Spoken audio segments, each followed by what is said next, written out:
कार्बनिक यौगिकों का वर्गीकरण,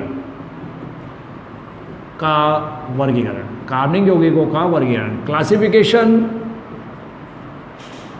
क्लासिफिकेशन ऑफ ऑर्गेनिक कंपाउंड्स।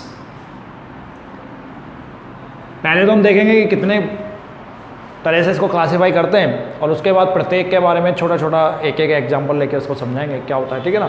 तो सबसे पहले बात करें कार्बनिक, थोड़ा यहाँ पढ़ा देता हूँ मैं, कार्बनिक यौगिक ऑर्गेनिक व्हाट कंपाउंड, ठीक है बेटा, ऑर्गेनिक कंपाउंड।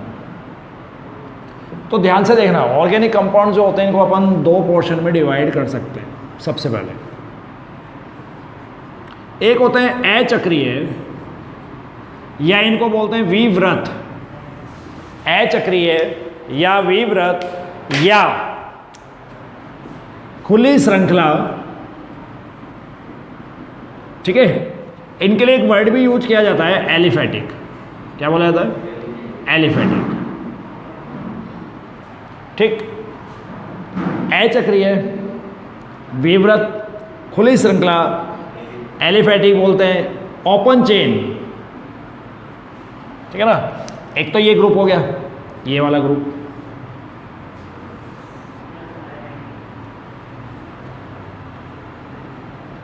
ठीक है बेटा। और दूसरा ऑपोजिट कर दो इसका, चक्रीय, संवृत, बताइए, बंद श्रृंखला। इनमें जनरली एरोमेटिक और नॉन एरोमेटिक दोनों आते हैं, तो वो मैं यहाँ नहीं लिखूंगा, और अपन इसको बोल सकते हैं क्लोज्ड चेन।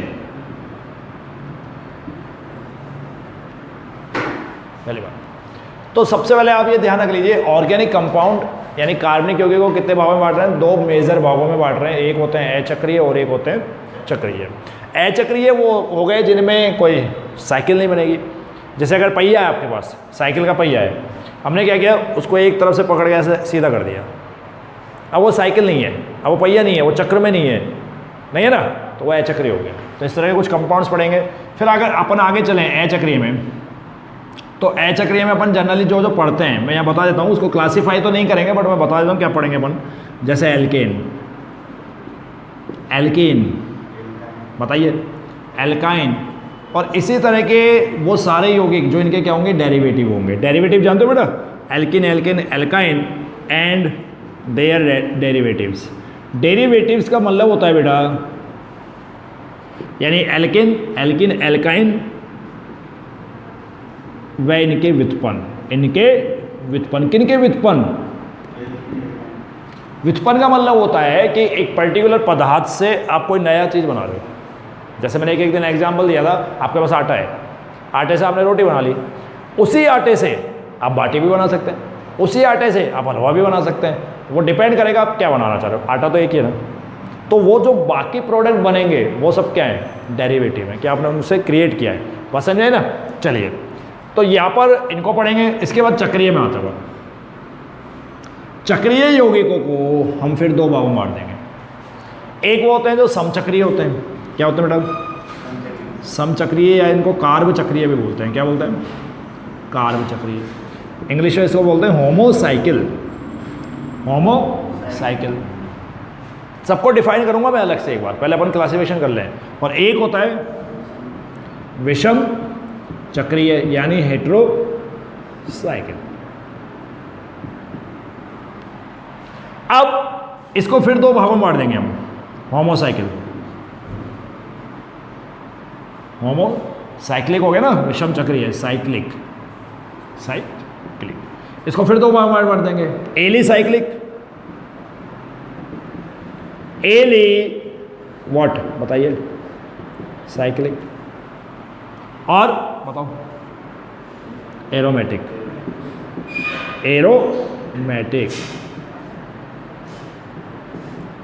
मार देंगे। एलिसाइक्लिक और एरोमेटिक, ठीक है। एरोमेटिक को फिर दो भागों में बांट देंगे। बेंजीनोइड और एक होगा नॉन बेंजीनोइड।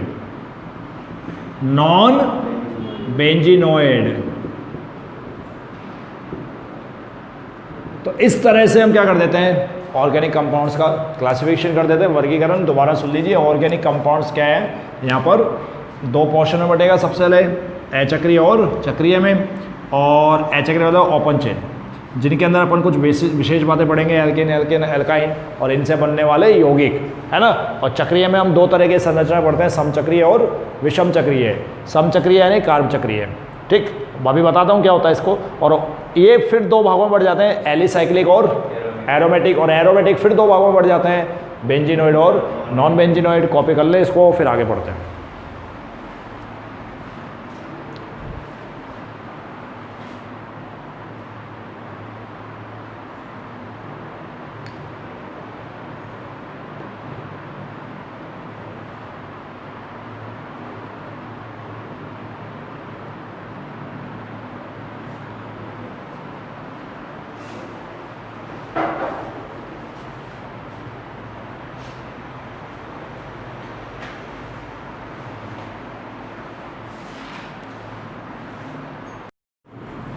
टर्म को, प्रत्येक पद को एक एक करके समझते हैं, एक एक उदाहरण लेकर।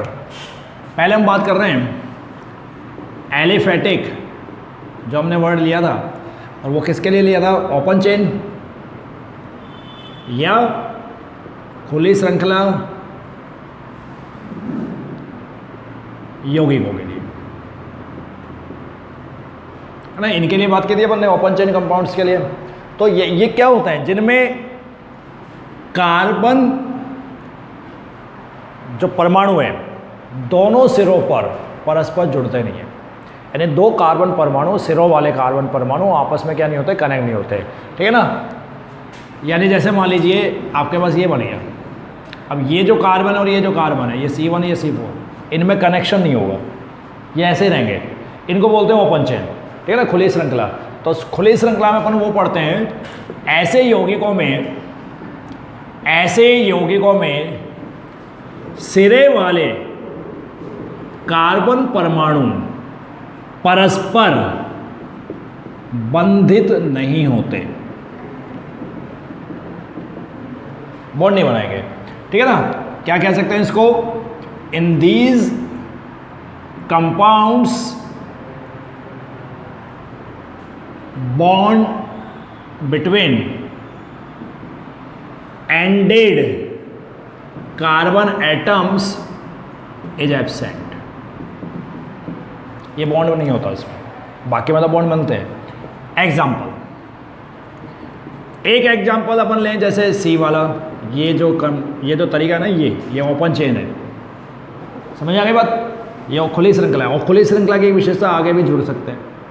और एक एग्जाम्पल अपन लें, क्या सर ये भी ओपन चेन है? हाँ भाई, उससे क्या फर्क पड़ रहा है, डबल बॉन्ड ही तो है। एक एग्जाम्पल अपन ये लें, क्या ये ओपन चेन है? बिल्कुल है। अच्छा, एक बहुत important,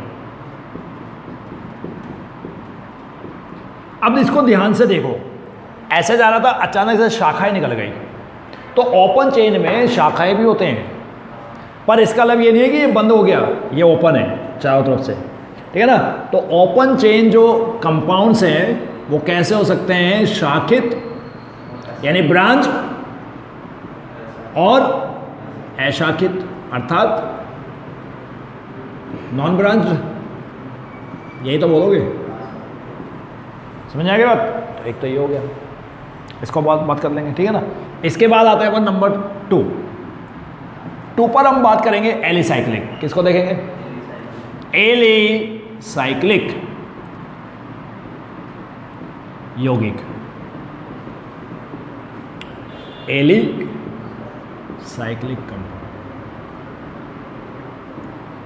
compounds in which ended carbon atoms are bonded with each other। क्या मतलब हुआ, एलिसाइक्लिक यौगिकों में एंडेड का मतलब होता है सिरा, छोर, सिरे वाले कार्बन परमाणु एक दूसरे से बंधित होते हैं।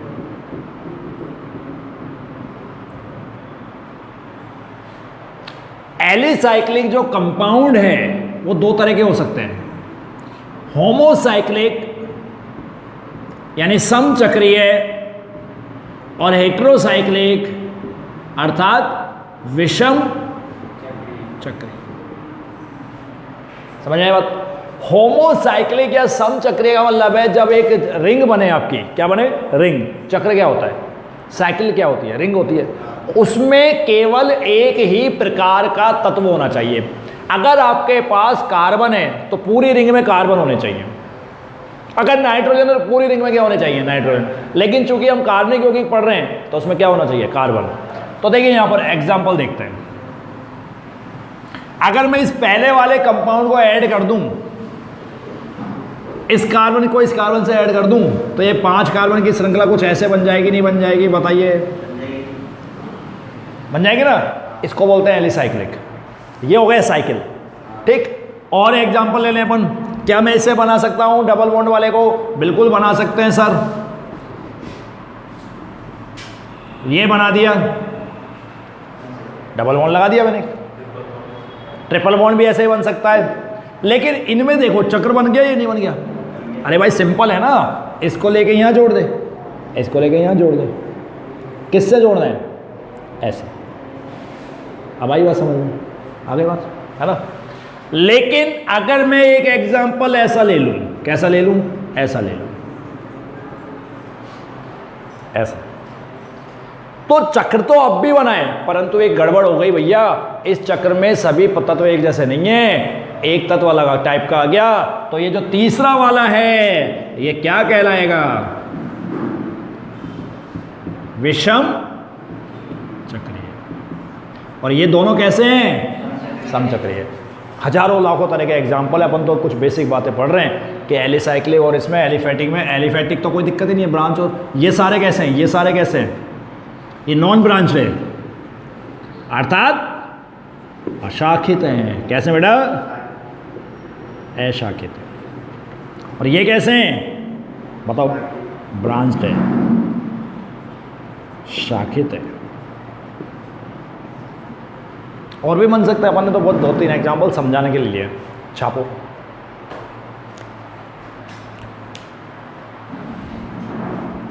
क्या हुआ?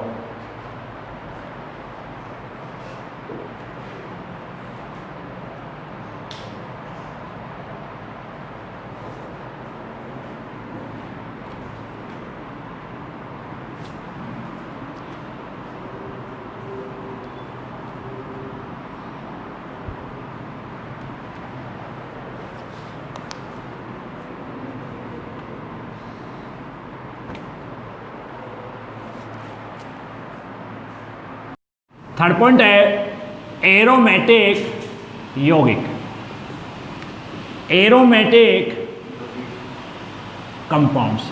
वैसे इनके बारे में अपन बहुत डिटेल में पढ़ेंगे हमारे सिलेबस में। एरोमेटिक क्या होते हैं? ऐसे यौगिक होते हैं जिनमें एरोमा पाई जाती है। एरोमा क्या होती है पता है? एरोमा, एरोमा यानी उनमें विशेष प्रकार की सुगंध पाई जाती है, ठीक है ना। विशेष प्रकार की सुगंध पाई जाती है, उनको बोलते हैं। हालांकि फिलहाल अपन इसका क्लासिफिकेशन कर रहे हैं अभी एरोमेटिक का, कि एरोमेटिक यौगिक जिनमें विशेष प्रकार के सुगंध हो, एरोमा। बट इनको हमने 2 तरह से डिवाइड किया था। एक बेंजीनॉइड, कौन सा बेटा? बेंजीनॉइड। और एक किया था हमने नॉन बेंजीनॉइड। तो एक तो किया था हमने बेंजीनॉइड, एक किया था non benzenoid. Benzenoid and non benzenoid. अब बेंजीनॉइड में फिर 2 तरह के अपन पढ़ेंगे। एक पढ़ लेते हैं होमोसाइक्लिक, कैसे? और एक पढ़ेंगे हेटेरोसाइक्लिक। समझ आएगा? तो यहां पर अगर होमोसाइक्लिक यानी समचक्रीय में बेंजीनॉइड क्या होते हैं? ऐसे यौगिक जिनमें बेंजीन के जैसे गुण हो। क्या हो? बेंजीन के समान गुण या कम से कम एक बेंजीन वलय रखने वाले, या तो बेंजीन जैसी प्रॉपर्टी आ जाए या बेंजीन वलय होनी चाहिए, बेंजीन वलय एक होनी चाहिए, तो वो सब हो जाएंगे बेंजीनॉइड। और वो नॉन बेंजीनॉइड जिनमें बेंजीन जैसी रिंग नहीं पाई जाएगी, बेंजीन जैसे रिंग नहीं पाई जाएगी। तो इसमें हो गया विषम चक्रीय और समचक्रीय। चलो चेक कर लेते हैं बेंजीनोइड में समचक्रीय क्या होगा। बेटा समचक्रीय की बात यहाँ पर भी वही है कि सारी की सारी साइकिल में एक ही प्रकार का परमाणु होगा, वो होगा कार्बन। फॉर एग्जाम्पल, इसका सबसे बेस्ट एग्जाम्पल, और मैंने क्या कौन सा एग्जाम्पल ले रहा हूँ, ये वो एग्जाम्पल ले रहा हूँ जिसकी वजह से इनको क्लासीफाई किया है, यानी बेंजीन। तो जो बेंजीन है, तो इसमें तो बेंजीनोइड प्रॉपर्टी होनी है। ये एरोमेटिक है, बेंजीन है, पढ़ा था benzene last year C6H6 10th class, है ना। कार्बन और इसके यौगिक, पेज नंबर 4 पैराग्राफ नंबर 2। मजाक कर रहा हूँ, इधर ध्यान दे। चलो, लेकिन बेंजीन तो पढ़ा था ना, ये सीरियस हूँ, यहाँ पर सीरियस हूँ, ठीक है ना। बेंजीन। अच्छा, एक और कंपाउंड देखता हूँ, इस तरह का यौगिक देखा था। अच्छा, अब इस तरह के यौगिक में देखो बेंजीन रिंग, दो तरह की बेंजीन रिंग होगी ना,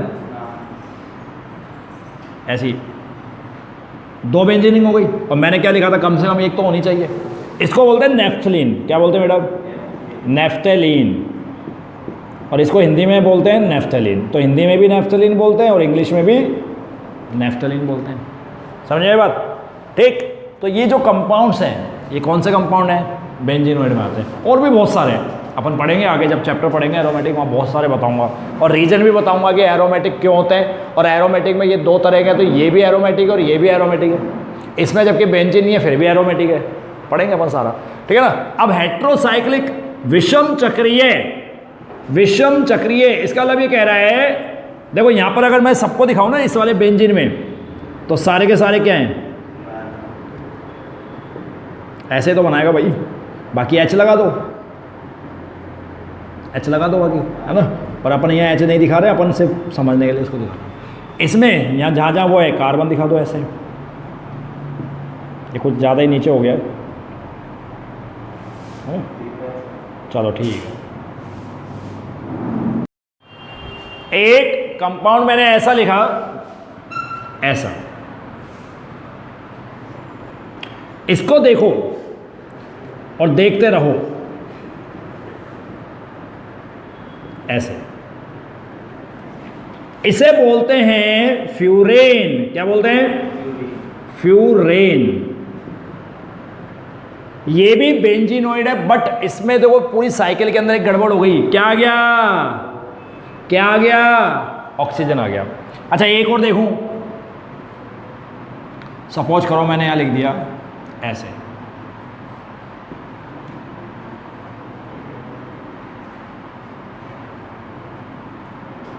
ऐसे बना लिया, ठीक है। पिरिडीन, पिरिडीन या पिरिडीन, नाम तो सुना ही हो, पिरिडीन। इसमें देखो carbon carbon carbon and double bond, sorry, ये भी विषम चक्रीय है क्योंकि इसमें कौन एंटर कर गया?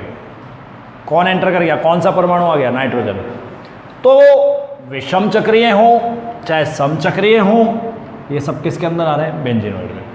नॉन बेंजीनोइड, जिनमें बेंजीन की रिंग नहीं पाई जाएगी, बट वो क्या होंगे? एरोमेटिक।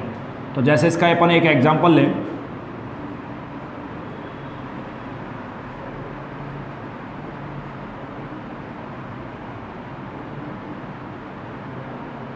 कितने कार्बन हो गए? 7 हो गए ना? अरे हो गए, नहीं हो गए? ये ट्रोपोलोन कहलाता है। क्या कहलाता है?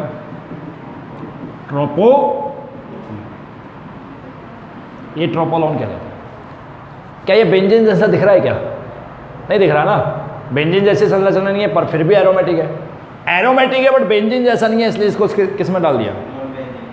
कहानी समझ में आ गई? तो ये जो आज अपन ने कंप्लीट पढ़ा और एक एक टर्म को सीखने की कोशिश की, क्लासिफिकेशन है।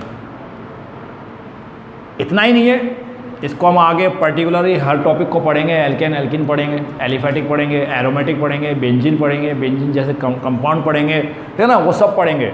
बट फिलहाल हमें ये नॉलेज होनी चाहिए थी कि कार्बनिक यौगिक को कितने भागों में बांटते हैं और प्रत्येक टर्म जो आ रही है उसका क्या मतलब है, और एक एक उदाहरण मैंने ले लिया। हाँ, ये जो मैंने लिखा है ना, ये वाला THF, इसका मैं नाम इसलिए बता रहा हूँ, टेट्रा हाइड्रोफ्यूरेन। क्या बेटा? THF बोलते हैं टेट्राहेड्रल। वो इसलिए बताया क्योंकि उसके स्ट्रक्चर और इसके स्ट्रक्चर में तुम कंफ्यूज नहीं हो जाओ, बट हालांकि डिफरेंस है दोनों में, इसमें डबल बॉन्ड है उसमें डबल बॉन्ड नहीं है, ठीक है ना, ये ध्यान रखना। तो ये कंप्लीट हो गया अब आपका, ओके, कॉपी कर लो। अब नेक्स्ट अपन ऑर्गेनिक केमिस्ट्री का आगे का हिस्सा कल से स्टार्ट करेंगे।